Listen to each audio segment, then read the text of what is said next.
미국 중심으로 AI 거품 논란이 많이 제시되고 있죠. 아마 내년 상반기에는 AI 거품 논란이 더 심할 것 같습니다. 미국 AI 기업들이 정말 많은 투자를 하고 있죠. 그러나 이익이 그만큼 단계에 나지 않는다는 겁니다. 투자 측면에서는 어떻습니까? 그냥 1등만 사셔야 된다.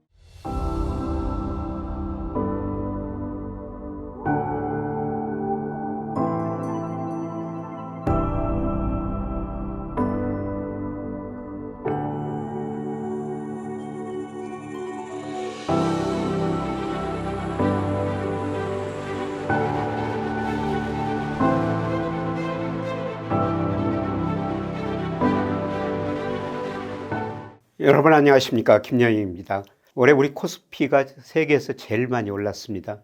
아마 여러분 증권 계좌도 수익률이 상당하리라고 보고 있습니다. 문제는 과연 내년에는 어떻게 될 것인가 한번 살펴볼 시간이 된 것 같습니다. 내년에도 우리 코스피가 올해처럼 많이 오를 것인가, 아니면 상승률이 둔화될 것인가, 내년 전략을 한번 생각해 보는 시점이 아닌가 생각됩니다. 결론은 내년에 경제 회복됩니다. 그러나 전반적으로 올해 코스피가 가대평가 영역에 있기 때문에 아마 내년에는 상승률이 둔화되지 않을까 그렇게 생각됩니다. 내년에는 기대 수익률 좀 낮추시는 게 좋을 것 같습니다. 우리 경제가 수출 의존도가 굉장히 높은 나라니까요. 우선 세계 경제 제가 간단히 살펴보겠습니다. 세계 경제 성장이 내년에 좀 둔화될 수밖에 없고요. 그리고 올 하반기 들어와서 특히 미국 중심으로 AI 거품 논란이 많이 제시되고 있죠. 아마 내년 상반기에는 AI 거품 논란이 더 심할 것 같습니다. 그 다음에 우리 경제는 중장기적으로 잠재 성장이 계속 하락하고 저성장 국면에 들어섰어요. 물론 단기적으로는 올 1분기를 저점으로 회복 국면이 진행되고 있죠. 아마 내년에는 상반기 경제 성장이 높아지고요. 하반기에는 경제 성장률이 좀 낮아지는 이런 국면이 전개될 것 같습니다. 그 다음에 여러분이 주식뿐만 아니라 채권 투자도 하셔야 되는데요. 내년에 금리는 어떻게 될 것인가, 또 멀리 금리는 어떻게 될 것인가. 전에는 금리는 거의 정점에 와 있다. 내년에도 떨어지고 장기적으로 하락할 것이다. 이런 말씀을 드리겠습니다. 일어난 게서 주요 자산 가격이 어떻게 되고 우리가 자산 배분을 어떻게 해야 될지 같이 한번 생각해 보겠습니다. 2020년 세계 경제가 마이너스 2.8% 성장했었어요. 1930년대 대공황 이후 처음이었습니다. 근데 2021년에 무려 6.3%로 그야말로 급격한 V자 회복을 보였었죠. 경제가 이렇게 빠르게 성장한 거는요, 미국 등 선진국 정부가 돈을 엄청 썼죠. 그리고 각국의 중앙은행이 거의 금리를 0%까지 내렸었습니다. 가감한 재정정책, 통화정책으로 경제가 이렇게 빨리 회복된 거예요. 문제는 이 과정에서 미국 등 선진국은 정부 부채가 늘어났고 중국 등 신흥국 기업 부채가 많이 늘어났고 그다음에 우리나라 같은 일부 국가들은 가계 부채가 많이 늘어났습니다. 부채에서 성장했다는 거죠. 그래서 부채가 조정되는 과정에 세계 경제가 조금 낮은 성장을 할 수밖에 없습니다. 그래서 IMF가 올해 세계 경제가 3.2% 성장했는데요. 내년에는 3.1% 성장을 예상하고 있습니다. 내년에 좀 성장률이 둔화된다는 거죠. 그런데 2000년에서 2019년까지 세계 평균 성장률이 IMF 기준으로 3.7%였습니다. 그래서 2020년 코로나 이후로 세계 잠재 성장률이 3% 초반대로 하락하고 있다. 그리고 내년에는 올해보다 미국을 중심으로 성장률이 좀 낮아질 것이다. 이렇게 볼 수가 있을 것 같습니다. 우리가 리스크 관리도 좀 하셔야 될 것 같습니다. 최근에 저 현대경제연구원인데요. 내년에 이런 리스크를 좀 조심해야 된다. 물론 안 올 수도 있는데요. 우리가 어떤 시나리오를 설정해 놓고 혹시라도 이런 리스크가 오면은 훨씬 더 빨리 대응할 수가 있습니다. 그래서 이런 리스크가 안 올 수도 있는데요. 우리가 한번 생각해 볼 필요가 있다는 것입니다. 그래서 5마리의 그레이 스완이라고 이런 거 재밌는 표현을 썼는데요. 우리가 흔히들 블랙 스완이라고 그러죠. 블랙 스완은 뭡니까? 예상하지 못했던 사건이 터져가지고 우리 사회 경제에 심각한 충격을 주는 것이죠. 근데 그레이 스완이라는 것은 우리가 예상하는 이런 충격들이에요. 대비할 수 있는데 대비 안 해가지고 우리가 상당한 충격을 경험할 수도 있다는 것입니다. 그게 5가지인데요. 전 세계 중장기 저성장이죠. 아까 제가 말씀드렸죠. 세계 경제가 부채 성장했으니까 저성장할 수밖에 없다. 그리고 자기 경제가 어려우니까 서로 남 탓을 하게 되는 거죠. 대표적으로 트럼프 미국 대통령 아닙니까? 그래서 지금 보호무역을 강화하고 있고요. 내년에 경제가 더 나빠지면은 미국을 중심으로 보호무역이 더 강화될 거라는 겁니다. 그 다음에 자산가격 버블 붕괴인데요. 이 버블이냐 아니냐 이거는 많은 논쟁이 있습니다. 그러나 특히 AI는 제가 따로 말씀드리겠습니다만은 부분적으로 거품이 발생한 것 같고요. 이게 언제라도 붕괴될 수 있는 위험이 있다. 그런 측면이고요. 그 다음에 현대경제연구소는 중국의 3대 함정을 지정했습니다.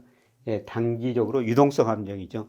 중국의 지금 물가가 거의 마이너스거든요. 그래서 돈을 풀어도 소비 투자가 안 늘어난다는 겁니다. 중국 경제가 유동성 함정에 단기적으로 빠졌다. 그 다음에 중기 투키디데스 함정인데요. 이 투키디데스 함정이라는 게 뭐냐면은 역사적으로 보면은 한 강대국이 있었는데 신흥국이 커져가지고 그 강대국을 위협하면은 강대국 신흥국을 쳐가지고 전쟁, 극단적인 시나리오까지 있었다는 겁니다. 지금 미중이 부분적으로 투키디데스 함정에 빠지고 있는 것 같습니다. 그 다음에 장기적으로는 중국이 인구도 줄어들면서 노령화되면서 중진국 함정에 빠질 수가 있다. 그래서 우리 중국 의존도가 굉장히 높으니까 중국 경제가 이렇게 되면 우리도 어려워질 수 있다. 그런 측면이고요. 그 다음에 글로벌 재정위기입니다. 미국 정부 부채 굉장히 높죠. 그 다음에 유럽도 이탈리아, 프랑스 같은데 이 재정이 문제가 되고 있습니다. 그래서 전 세계적으로 국제 수익률이 높은 수준 유지하고 있는데요. 이런 것들이 문제가 될 수 있다. 그리고 마지막으로는 또 다른 질병이 올 수도 있다. 이런 거 5가지 시나리오를 제시하는데요. 이런 것들이 오면 세계 경제가 상당히 충격을 받겠죠. 물론 안 올 수도 있어요. 그런데 늘 우리가 시나리오를 세워놓고 대비하면 이런 상황이 발생했을 때 효율적으로 대응할 수가 있다는 겁니다. 저는 경제지표를 활용하여 적정 주가지수를 측정하고 자산 배분 비중을 조절하는 모델을 가지고 있습니다. 2026년에는 어떤 이유로 금융시장이 급변할지 누구도 알 수 없습니다. 그래서 예측하기보다는 기준을 세우고 대응하는 것이 꼭 필요합니다. 평생소장 포트폴리오 관리 패키지로 기준과 대응 전략을 여러분에게 알려드리고자 합니다. 더 자세한 내용은 고정 댓글에 링크를 확인해 주시길 바랍니다. 그런데 이 5가지 중에서도 지금 가장 논쟁이 된 게 AI 거품 논란이죠. 영국의 파이낸셜 타임즈라고요. 바로 최근에 4개 5라고 영어로 5입니다. 이 기준을 제시했는데요. 제가 요약했습니다. 첫 번째, 오버밸류에이션. 모든 자산 가격 가대평가됐다는 겁니다. 특히 AI 관련 주식들. 제가 보기에도 미국 주가, 우리 주가도 최근에 가대평가 영역이 있다 이런 말씀을 드렸습니다만 미국 S&P 500 명목 GDP 그 다음에 PER 배당 수익률 이런 걸 고려했을 때 상당히 고평가되어 있는 것 같습니다. 두 번째로 오버 오너십이라고 그러는데 과잉 소유하고 있다는 것입니다. 여러분 우리 가계 자산 중에서 주식 비중이 23% 정도 됩니다. 올 상반기 기준입니다. 그런데 미국 보니까요 54%예요. 역사상 미국 사람들이 주식을 가장 많이 보유하고 있다는 거죠.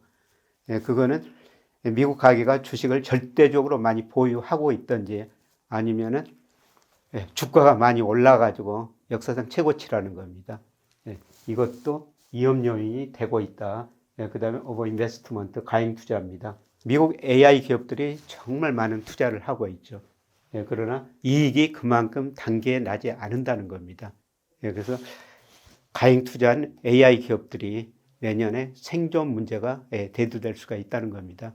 최근에 제가 지난번 유튜브에서 말씀드렸습니다만 오라클 같은 회사가 투자는 많이 했는데 이익이 많이 안 생기니까 시장 지금 돈이 거기서 떠나고 있다는 겁니다. 그래서 오라클이 발행한 채권 가격이 급락하고 파이낸셜 타임즈도 이런 걸 지적하고 있습니다. 그 다음에 전 세계가 앞서 금융위기를 겪으면서 너무 많은 돈을 풀었고 정부가 많이 썼다는 거죠. 과도한 부채 문제, 레버리지에 의존하는 경제라는 겁니다. 그래서 파이낸셜 타임즈가요, 주식시장 자산가 고평가는 매우 높다.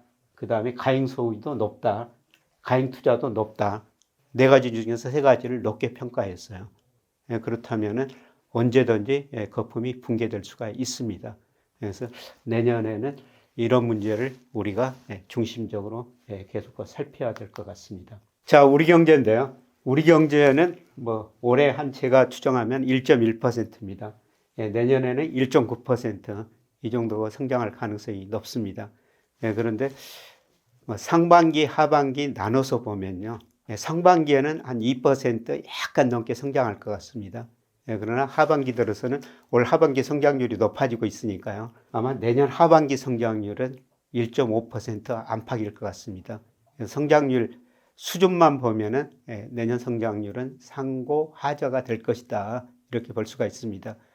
그리고 일부에서는 내년 하반기에 세계 경제 성장률이 둔화되면서 우리 수출이 감소할 수 있다. 이런 거 전망까지 나오고 있습니다. 그래서 경제 성장 측면에서 보면은 올 1, 4분기를 저점으로 우리 경제가 회복되고 있는데 아마 내년 상반기가 성장률의 정점이고 하반기에 성장률이 많이 둔화될 것이다. 이걸 이제 가장 우리가 빨리 볼 수 있는 게 선행지수예요. 그래서 제가 여러분 이거 우리 국가데이터처나 OECD 발표되는 선행지수가 발표될 때만 말씀을 드리는데요.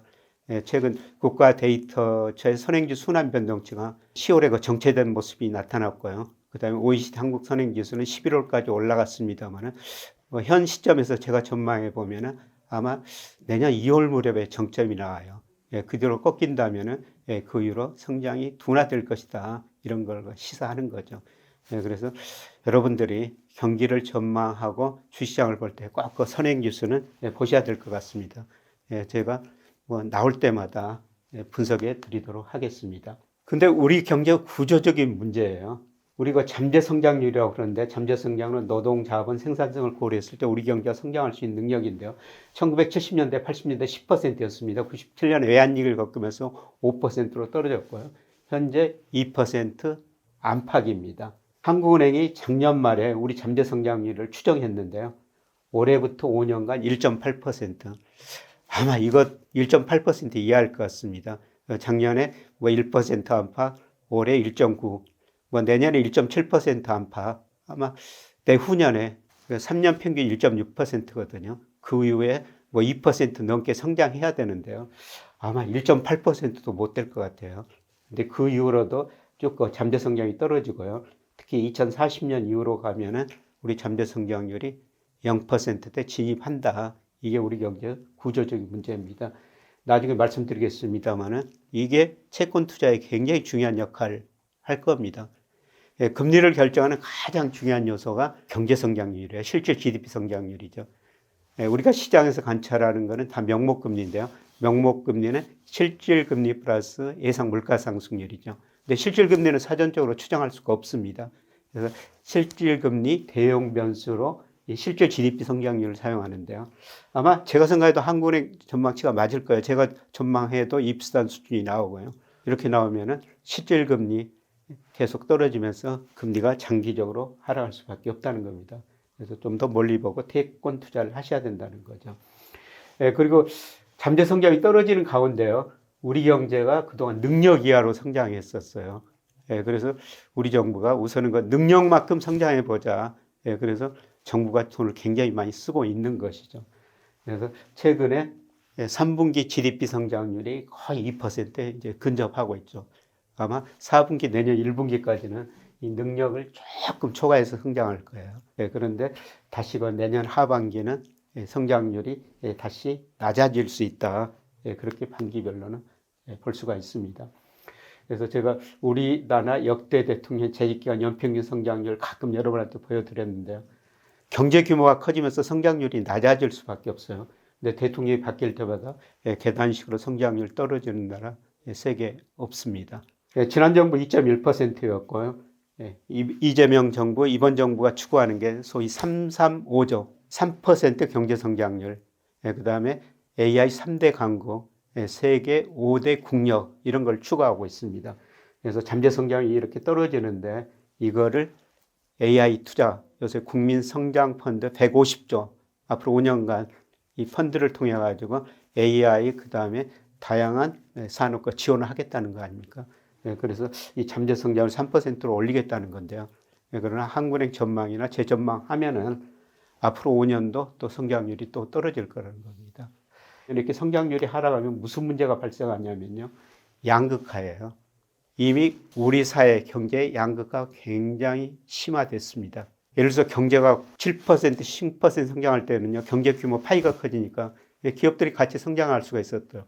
그런데 잠재 성장이 1%로 떨어지면 갈수록 경제 규모 파이가 상대적으로 축소되는 거예요. 그걸 나눠 가져야 되죠. 경쟁력 있는 기업은 예를 들어서 더 많이 가져가고 경쟁력 없는 기업은 시장에 퇴출될 수밖에 없죠. 그래서 앞으로 양극화가 더 심화될 겁니다. 쉽게 말씀드려서 살아남은 기업만 더 잘 된다는 겁니다. 산업은 존재할 수밖에 없죠. 또 새로운 산업도 계속 나타나게 될 겁니다.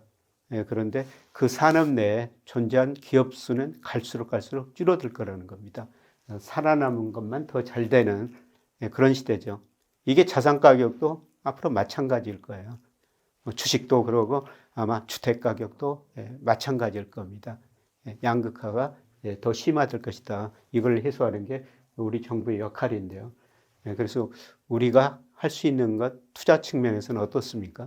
그냥 1등만 사셔야 된다. 그런 의미가 되겠습니다. 그 다음에 경제 성장이 낮아지니까 어떻습니까? 좋은 일자리가 줄어드는 거죠. 제가 학교에 있을 때 저희가 학생들을 일자리 잡는데 굉장히 고민하는 모습을 많이 봤습니다. 앞으로 제조업 중심으로 좋은 일자리가 더 줄어들게 됩니다. 그 다음에 경제 성장률이 떨어지는데요. 우리 소득 증가 속도도 둔화될 수밖에 없습니다. 대표적으로 1인당 국민소득인데요. 이게 과거에 보면은 9년, 10년 단위로 1만 달러, 2만 달러, 3만 달러를 돌파했어요. 근데 3만 달러 돌파했는데도 아직도 10년 넘게 3만 달러 중반에서 우리 국민소득이 머물고 있는 거예요. 물론 환율 때문이도 그렇습니다만은 우리 잠재 성장률이 그렇게 하락하고 있다는 겁니다. 그래서 앞으로 소득 증가 속도도 둔화될 것이다. 그리고 나중에 말씀드리겠습니다만은 우리가 그 주식시장에서도 기대 수익률을 많이 낮춰야 됩니다. 장기적으로 우리 코스피나 국민연금 수익률 보면요. 명목 GDP 성장률에서 크게 벗어나지 않습니다. 잠재 성장이 1.8%로 떨어진다면요. 아마 명목 GDP는 3%, 4% 안팎일 거예요. 물가가 한 2% 안팎 오르니까요. 그렇게 된다면 아마 주식시장 기대 수익률도 4%, 5%, 긍정적으로 보면 6% 안팎일 겁니다. 전반적으로 기대 수익률을 낮춰야 된다. 자, 아까 제가 우리가 잠재 성장을 하락하면서 금리가 떨어질 수밖에 없다. 이런 말씀을 드렸습니다만 이게 우리나라 은행 대출금리, 은행 예금금리 가중 평균이에요. 이미 고점을 치고 떨어지고 있죠. 물론 떨어지다가 단기적으로 반등할 거예요. 지난 11월에 약간 반등을 했습니다. 지금 이거는 10월까지 데이터밖에 발표 안 돼서 아마 11월 데이터 보면 약간 반등했을 텐데요. 근데 추세적으로 하락할 거라는 거죠. 그 가장 중요한 열이 앞서 말씀드린 잠재 성장률이 한국은행 전망치처럼 계속 하락할 거라는 겁니다. 특히 2040년 가면 0%대 진입할 거라는 거죠. 실질금리가 하락하면요. 명목금리도 하락할 수밖에 없다는 겁니다.